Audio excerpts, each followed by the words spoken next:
नमस्कार दोस्तों, स्वागत है आपका अपने YouTube चैनल FM ज्ञान में। आज के फाइनेंशियल ज्ञान में हम यहाँ पर बात करने वाले हैं यस बैंक से रिलेटेड इंपॉर्टेंट अपडेट के बारे में। एक बड़ी न्यूज निकल के आ रही है तो उसके बारे में कवर करेंगे, तो वीडियो को बिल्कुल स्किप मत करिएगा। आखिरी में बात करेंगे बाय करना चाहिए, होल्ड करना चाहिए, सेल करना चाहिए। और यस बैंक की लेटेस्ट अपडेट के लिए चैनल को जरूर सब्सक्राइब कर लें। 150 से ज्यादा वीडियो ऑलरेडी हमने बनाई जिसपे काफी सारा प्यार मिला है, और डेली 3 बजे हमारी स्टॉक मार्केट से रिलेटेड वीडियो आती है, तो उस चीज को भी फॉलो करना बिल्कुल ना भूलें। टाइमली बेसिस पे आपको वीडियोस मिलती रहेंगी।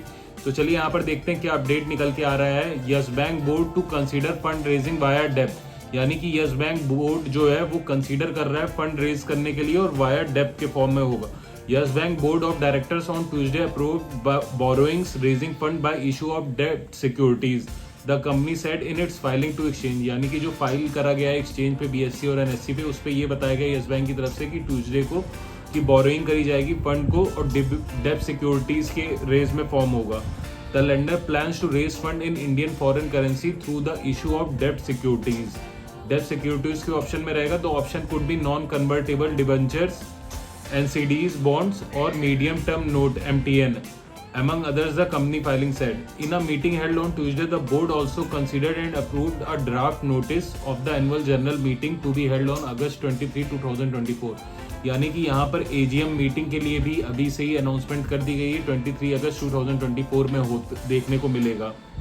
इसके अलावा बात करें, private sector have gained 50% over the past 1 year, out performing the bank Nifty which has delivered 21% return in the set period. यानी कि लास्ट 1 ईयर में अगर हम बात करें तो यस बैंक में लगभग 50% के करीब रिटर्न आ चुका है, जो कि यहाँ पर आउट परफॉर्म कर दिया है इस बैंक ने बैंक निफ्टी को, जिसमें अभी लास्ट 1 ईयर में अगर हम रिटर्न की बात करें तो खाली 21% देखने को मिला है। इसके अलावा अगर कुछ चीजें और थी यहाँ पर, जैसे Yes Bank had reported a standalone net profit of 452 crore for the quarter ended March 31, 2024। यानी मार्च 31, 2024 में जो नेट प्रॉफिट निकल के आया था वो 452 करोड़ के करीब था, जो कि ऑलरेडी फाइनेंशियल रिजल्ट के वक्त पे हमने कवर करा था। उस वक्त की आपने हमारी वीडियो देखी हुई तो आपको पता होगा 123% का जंप देखने को मिला था इसमें। अब इसके अलावा अगर हम बात करें तो और भी फाइनेंशियल डाटाज यहाँ पर दिखाए गए हैं, लेकिन वो फाइनेंशियल डाटा ऑलरेडी हमने आपको कवर कर रखा था जब फाइनेंशियल रिजल्ट आया था। मेन चीज जो निकल के आ रही है, अगस्त में यहाँ पर AGM होने वाला है, वो चीज़ है। और दूसरी चीज़ यहाँ पर फंड रेजिंग की बात निकल के आ रही है, तो कहीं ना कहीं ये चीज़ जब होती है तो कहीं ना कहीं एक पॉजिटिव आउटलुक देखने को मिल सकता है एक लॉन्ग टर्म में, क्योंकि जो फंड रेजिंग होगी उससे कहीं ना कहीं बैंक का, अगर हम बात करें, जो एक्सपेंडिचर है वो कहीं ना कहीं और आगे सही होगा और कहीं ना कहीं एक्सपेंशन देखने को मिलेगा, जो कि कहीं ना कहीं इनके नेट प्रॉफिट पे फायदा दिखाएगा।